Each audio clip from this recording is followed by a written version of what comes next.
Also wanted to mention, I don't know if people saw this on Layne Norton's side, but he made some stupid little reel. I don't think we have beaten the vegetable thing to death enough. 2 seconds of a 3-hour podcast. We go into nuanced detail about all sorts of things and just, stating the fact that, plants have known carcinogens in them.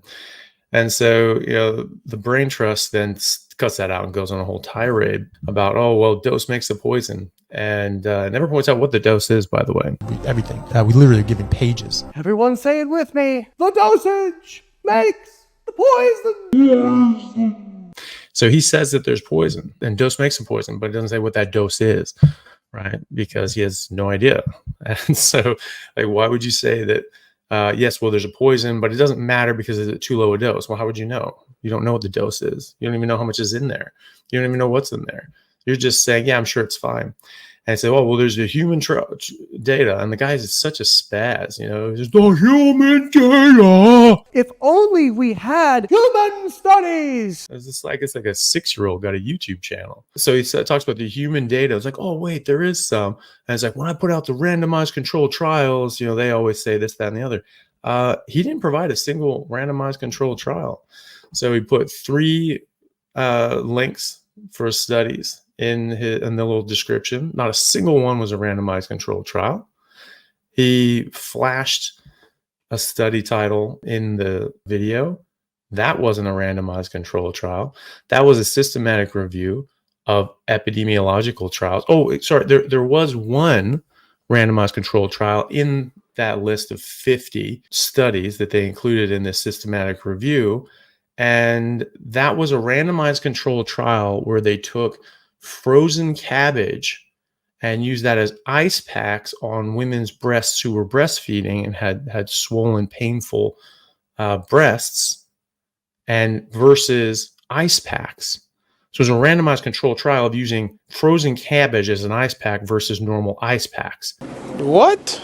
And some of the women said that they preferred the cabbage better than the ice packs, even though they gave the exact same objective, reductions in inflammation. Wow, Layne. I mean, my goodness, what rigorous studies you put forward. I mean, I am so impressed. I have to change my entire philosophy now off the rigor of your studies and logic.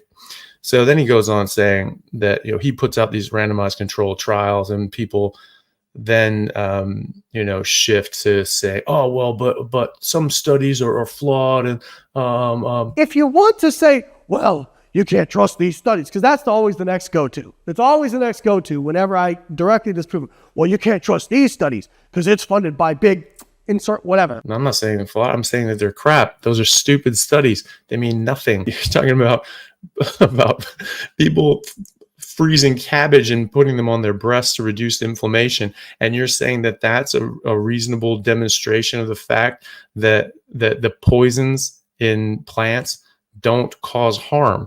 That's the most ridiculous thing I've ever heard in my entire life. But of course, I'm sure he hasn't even read his own study. He just looked at the headlines because he's a hack. And then he says, oh, then they just go to the anecdotes. Look at all these people. So if he knew logic, he would understand that's a logical fallacy called a straw man. I've never said that. I've never said, oh, but some studies are flawed when he pulls out that. I've pointed out that every single study that he puts out is garbage. It's absolute garbage, and it doesn't compare what we're talking about. The ones that did show, cohort studies and different sort of epidemiological studies, I looked at these damn things. I went through all of the damn ones in the systematic review. There's only one randomized controlled trial.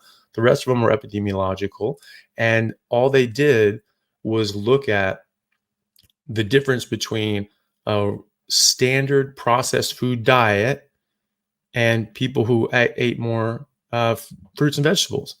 So again, completely useless for what we're talking about, right? So it doesn't say anything about the question at hand, which is, are there harmful substances in plants? Objectively, yes, there are. We've quantified them. We've named them. We've shown them in countless textbooks, studies, and so on. And he just says, yeah, well, I'm sure that they're fine. Yes, there could be poisons, but yeah, just eat an unlimited amount. Why would you say that? There's countless studies showing the direct harm and human harm that are caused from eating certain foods. Hey, buddy, eating certain plants, getting cyanide poisoning, getting oxalate poisoning, different tannins and other sorts of things causing harm. Cyanide is known to damage the mitochondria. It's known to cause thyroid dysfunction and goiters, neurological dysfunction in even small doses, small continual doses, ongoing. And these are things like cassava, which are major staples in the tropics of hundreds of millions of people. This actually comes into play, and just saying, no, it's perfectly fine, eat as much as you want, is not only irresponsible, it's just ignorant. So it looks like he's not even reading his own studies, which doesn't surprise me because they're just terrible studies anyway. And then he said, I could just keep going about all the different studies. Not a single one compared the populations that we're talking about, whole food meat-based diet with a whole food plant-based diet, not a single one. And not a single one was a randomized controlled trial. You have to dig in to the systematic review that he referenced, and there's one randomized controlled trial, and it's about ice cabbage on your breasts, right? So literally the worst PhD I've ever heard in my life. I think they just hand these out now. It's just like the reduction in quality of the education system now, and just hand out PhDs like Pez dispensers. I get, apparently, it's just insane. So one of the studies, I swear to God, I get this as an example. And also in that systematic review that he says, this randomized control trials, because he's just 6-year-old spaz. The author of his own study that he put forward says, and I quote, "The quality of the majority, 68% of the evidence in this systematic review was low," right? So this is low quality evidence. The majority of these studies included in his systematic review that he thinks is just the end all be all. This proves it. This proves everything. By the author's own admission, were low. Nearly 70% of the studies used were low quality evidence. This is just hilarious that he thinks that this has any meaning in the real world. So I don't know if he's just not smart enough to realize that these were low quality studies, that none of them were RCTs, even though he said they were RCTs, or if he just thinks his followers are too stupid to look him up. Probably both. He's just like, he's one of those guys that just looks at the headlines and just says, yep, that says what I wanted to say, and then doesn't check anything. It's hilarious. One of the other studies that, again, and it's epidemiological, but this proves that these plant toxins are actually good for you, and at least don't cause harm. So, these have anti-cancer effects, they have health benefits, and blah blah blah blah blah. So one of the studies that he put forward, and I'll just talk about it here. It showed, it was a study looking at a couple thousand people down in Costa Rica having heart attacks, and he said, okay, are these toxins in the brassica, leafy green vegetables, the isothiocyanate, are these beneficial, right? And or vegetables in general beneficial? Now, these are known toxins. And why do we know that they're toxins? Because our body reacts to them as a toxin by trying to detoxify them and clear them from the body, right? And there are some people that have genetic differences and they don't clear it as fast, or they don't clear it as well. And so they tried to differentiate out between these people that had a heart attack, which they survived, and looked at to see that if the people that metabolized them better and got them out of the system, did better than the people who didn't clear them as well. So they were around in the body more. And so if they're eating more of these things, and they differentiate out to eating like, low and, low through high levels of, there's 4 categories: lowest, second lowest, second highest, and highest amount of vegetables and things like that they were eating. And so they separated those out.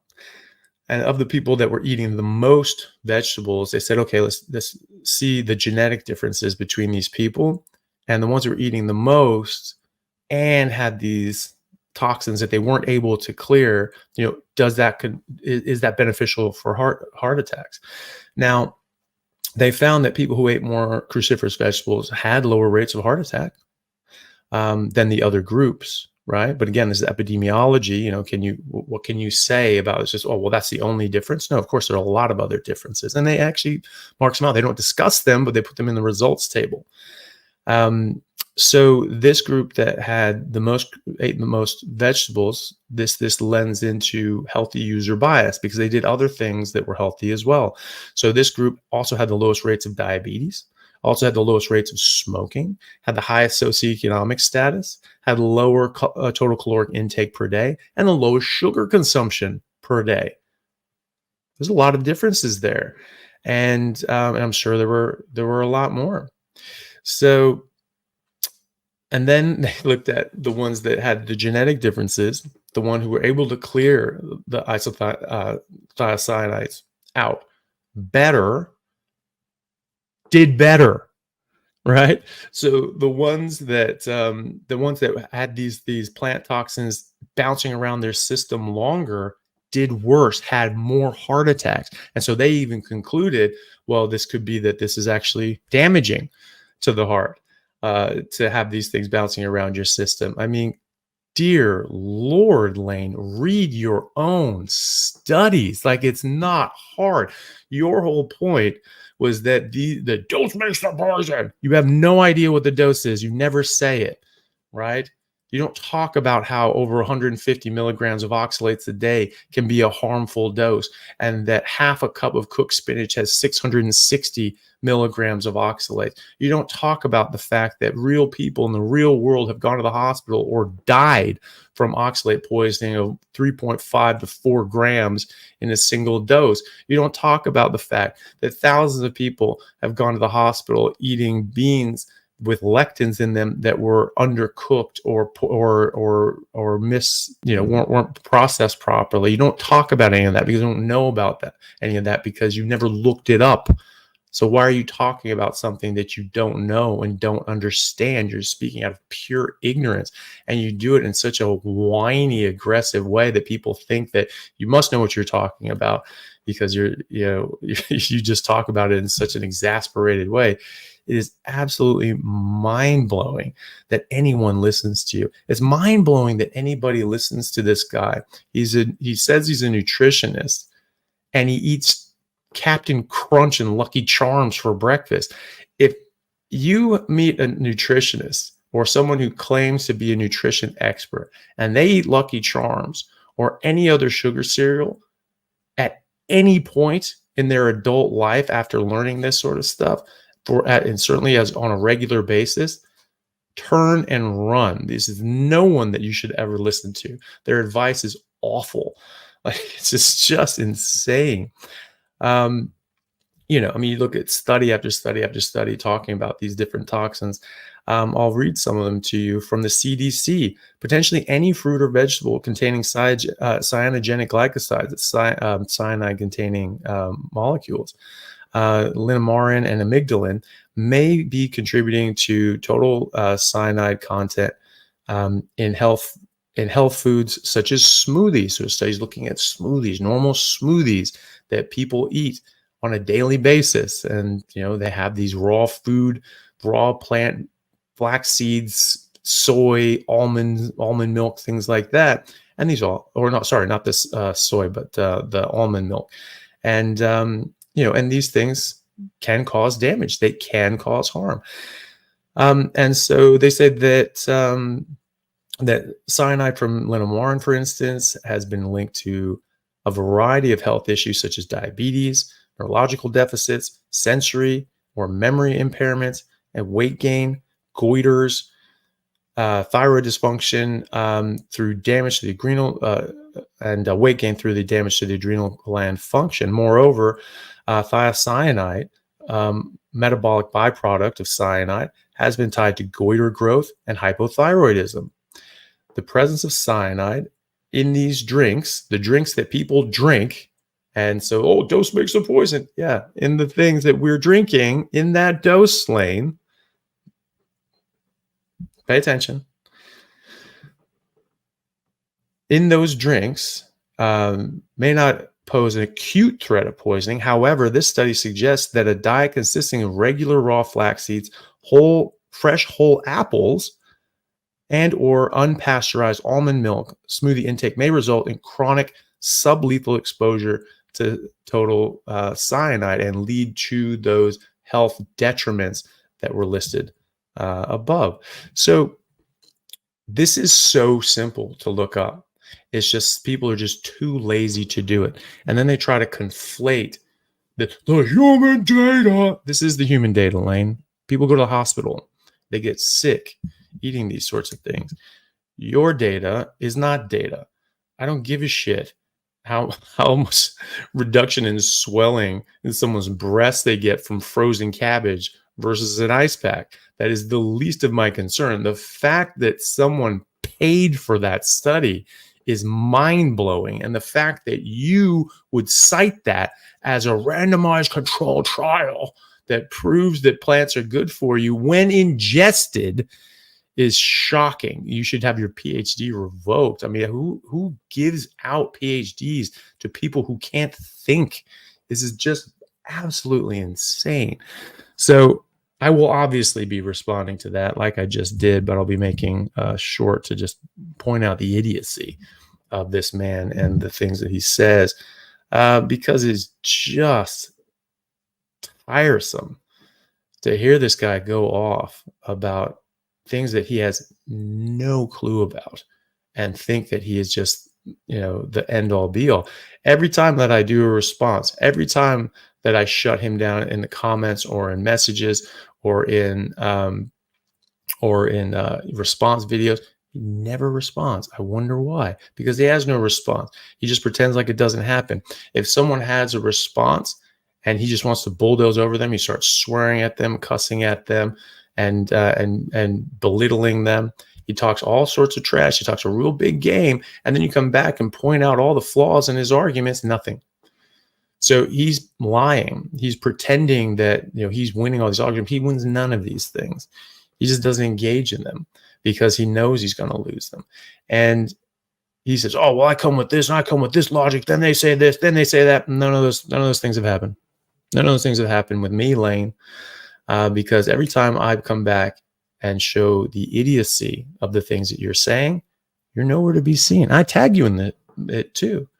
And I share my story. This is the same guy who tried to say that humans were not apex predators. And his proof of that, or what he wanted to demonstrate as proof, was that he challenged me to fight a lion, a bear, or a cougar with a spear. And said, well, if you're an apex predator, then you should be able to do that. Okay. People do that every day, Layne. Right now. There's a whole YouTube channel. A guy goes grizzly bear hunting with spears. Right? That's a thing. Right? And the Maasai, they fight lions with sticks and they win. Right? This is happening right now. The fact that you don't know that, these simple examples, you may not know that guy's YouTube channel, but the Maasai, really? Never heard of them? If you don't know about these things, if you can't think about them for a single second, you'd have no business opening your mouth. And then, of course, we had spears for how many? Tens of thousands of years, hundreds of thousands of years. We had stone tools before that, and yet we were taking out woolly mammoths, dire bears, saber-toothed cats, all these sorts of things. Apparently, our ancestors hunted cave lions to extinction. And this is reported on the Smithsonian website. And they said it was because they liked throw rugs. that they had all these skins and all these furs, and they really preferred the furs and the skins of the cave lion. Now, that may or may not be. It may be that they were trying to get rid of competing predator in an area that were competing for sources and a danger to them, but and then just used their pelts as throw rugs because they had them. But either way, they hunted them to extinction, and yes, with spears, Layne. So this is a man that doesn't even know how to use a dictionary. And so I just posted that thing about the cave lions. I posted it about, I posted the definition of an apex predator from Cambridge University dictionary. And it said an animal that, eats other animals and isn't often eaten by other animals, don't have regular predators and that they are prey to, right? And in one of the examples, it said humans are apex predators. However, they sometimes get killed in the wild by other apex predators. This is a simple definition of term. This man can't even look that up. And then he makes a public post about this, thinking he's so great. I respond in kind. And oh, look at that. No response. He just pretends to his followers that he always has the last word. That's his persona he tries to drum up. The man is living a fiction in his own mind, and just trying to propagate this to other people. You can tell by the way he acts that he's probably pretty low self-confidence and a lot of past trauma, let's say, that makes him act like a petulant child. So the fact of the matter is that this guy doesn't even look up his own studies. He lies. He makes up that he says, oh, randomized controlled trials. Not a single one. Not a single one did he provide. If you look at the references in the studies he provided, none of which were RCTs, you find the one RCT in the reference section is about iced lettuce. I mean, the academic rigor that this man goes through is just staggering. No wonder, he thinks so much of himself. But in any case, it's pretty sad to me that this guy's tricking so many people into thinking he has, anywhere more than 2 brain cells between his ears, because it is just shocking how ridiculous his claims are. He can't even look up a dictionary definition, and doesn't even check his own studies to see if they're an RCT. Let alone does it compare the populations he's talking about, let alone does it actually say anything about plant toxins in the body and how they work. And one of them flat out said that those plant toxins in the leafy greens actually were associated with more heart attacks, right? More heart attacks. And of course, epidemiology is flawed in a number of respects, and yet the man doesn't seem to know that. So this is something that is just wild to me, that this guy continues to pretend that he's relevant, and unfortunately, some people are buying it, but more people are coming around to the realization that he has absolutely no clue about what he's talking about. We went off about zealotry and calling us zealots. When you are a zealot, when you are bought in 100%, and you only look at there's one way of eating, or vegetables are toxic, you cannot be logically consistent. You can't. It's impossible. A zealot is someone who's so fixed in their belief and they're immune to facts and evidence. The reason I think what I think is because of the facts and evidence. He has not provided any facts or evidence that go counter to any of that, right? And yet more and more people are coming out with more and more evidence, more and more studies, looking at the Maasai. If you think these plants are so good, you look at the Maasai versus the Akikuyu in the 1920s and 30s, where the Maasai, who only ate meat, blood, and milk, were far and away the healthiest cohort in that study. And then the Akikuyu, who ate largely plant-based, they were far less healthy, far worse developed. They were shorter. They were much skinnier and had less lean body mass. They were 50% weaker. They had worse dentition. They had worse health. They had worse health outcomes. They had nutritional deficiencies. They had other deficiencies. And just replacing the nutrients in a part of that trial where they had prisoners that were just sort of, in jail for a period of time with the British, that didn't fix them and get them better. It wasn't until they replaced their normal diet of plants with meat that they started getting better from a health perspective. These were people alive at the same time, in the same area, and similar genetics because they interbred, right?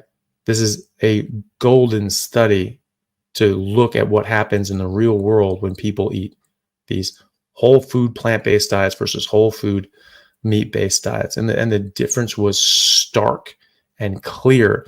And at every point in our history and prehistory, when humans switched from hunter-gatherer, hunter-really lifestyle to an agrarian lifestyle, as quoted in a blurb from a Cambridge textbook on paleoanthropology, anytime this happened, anywhere, at any time, regardless of the crop that they went to, the same thing happened. The height and health of the people declined. They shrank by 4 or 5 inches on average. Average male brain size went down by 11%. Average female brain size went down by 17%. Evidence of poor wound healing, evidence of infections like tuberculosis, shorter femurs. It's associated with obviously shorter stature, but stemming from malnutrition. Crooked teeth, fallen dental arches, smaller jaws, all these sorts of things. The exact same disparity is seen between the Maasai and the Akikuyu in that late 1920s study. Then 40 years later, people say, oh, well, look, there's heart disease showing up in the Maasai. Like, right, they started including grains and plant-based foods during that time. And so then the heart disease came up. You know where it didn't come up? In that long-term study looking at all the health outcomes of the Maasai and the Akikuyu. They didn't find any. It doesn't mention heart disease anywhere, right? And then in the 1970s, you start seeing it show up. And now there are people of the Maasai that have obesity problems, diabetes problems, heart disease problems, dentition problems. Those are the ones eating a more agrarian-based diet. Those are the ones eating a more modern plant-based or plant-influenced diet, because all of our diets, all of our tradition, of our standard diets are plant-based right now. The standard American diet is not a meat-filled diet. It's Lucky Charms like Layne is eating, right? It's 75-80% plant-based, right? So the difference in the studies that Layne looks at the difference between an 80% plant-based diet using processed food predominantly versus an 80% plant-based diet that uses more whole food and less processed food, and a lot of other confounders that complicate the issue, and as part of a healthy user bias. So again, I mean, this guy wouldn't know academic rigor if it slapped him in the head. So that's what you can look at. Those are the type of studies you have to look at. You have to look at populations that are eating meat, whole meat, versus populations that are eating whole plants. But like Dr. Gardner from Stanford said, who is an out-and-out vegan activist, I saw a quote from him, who knows if it was falsely attributed, but said that he'd been a vegan since the 1980s. And he said not for health reasons, he just likes being a part of the vegan community. So we talk about zealotry. We talk about people like Layne Norton, like Dr. Gardner, who won't shake their beliefs, who won't stop what they're thinking in the face of the evidence. Layne eats Lucky Charms. He thinks that's a good idea. That's if not zealotry, it's idiocy. And not being able to shake his ideas and not be able to look at competing information is the definition of zealotry. I've read your studies, Layne. They're crap. So that's the zealotry. That's him being so locked in his ways. No, I learned this in school, therefore it has to be true. You're a big boy now, Layne. You need to understand that a lot of things you learned in school were wrong. And a lot of things you're doing now is wrong. That's the thing. That's what Thomas Sowell says. It takes a lot of knowledge to understand just how ignorant we are. And I don't think Layne's gotten there yet. He doesn't actually realize how little he knows. And that's the scary part. No one, the most learned person in history will never and has never even understood as much as 1% of the totality of human knowledge. It's not possible. And the totality of human knowledge is very stark. I mean, that's very scarce for the amount of things there are to know about. Human knowledge is just infinitesimally small, right? And no one will ever know more than 1% of that, right? So you have to have some humility and understand that there are things that you don't know and that you won't know. And you need to have an open mind. I had an open mind, which is why I changed my thoughts. Which is why I changed my opinions, which is why I changed my views, which is why I do what I do now, because that's where the evidence led. He's not willing to look at the evidence or think about the evidence. He wants to stay in his box because that's what he learned. So that's what it's going to be. And that's what the human data shows. No, it doesn't actually, Layne. The human data shows that people get sick eating plants. The human data shows that we have suffered as a people, as a civilization, as a species since incorporating more plants, and that we're suffering more and more and more by the increased uptake of a species inappropriate diet. And this is a guy who, again, doesn't even know what an apex predator was or is, and that we were them. So, and also he goes off about, telling people like, well, this is, if you cut out plants and there's, you have IBS and you have FODMAP sensitivities, blah, blah, blah, blah. Why are you making diagnoses? Why are you trying to make diagnoses for people that you've never met before? You're not a doctor. Sorry to break that to you, Layne, but you're not a real doctor, and you never will be. And you're not licensed to give medical advice and opinions and diagnoses on people's issues, and to give a diagnosis about something that you know nothing about. You're just guessing. You're saying, well, people have problems, they got better. It's because of IBS and FODMAP sensitivities. How the hell would you know? For everyone, every time? You out of your mind? What causes the IBS in the first place, buddy? Right? So what causes IBD? What causes any of these diseases? What causes diabetes? Since we're reversing these things in clinical trials in humans, not epidemiology, but actual interventional experimental data, we're reversing things like type 2 diabetes with high-fat ketogenic diets like a carnivore diet. And then you go back to eating the way you were and the diabetes comes back. That's showing a cause and effect relationship. You remove the cause, the effect goes away. You return the cause, the effect comes back. Pretty straightforward. And so that's the human data. That's what the human data shows, is that we can reverse diseases by changing people's diets to a more ancestrally appropriate diet. And then we look at the human data of people like the Akikuyu and the Maasai, showing that the Maasai, they were eating more ancestrally appropriate diet, like just a meat diet, blood, milk, animal-based diet. They don't get these diseases in the first place. It's not until they start incorporating plant food that they start getting these diseases, right? Cause and effect, right? That's the relationship that's showing there, right?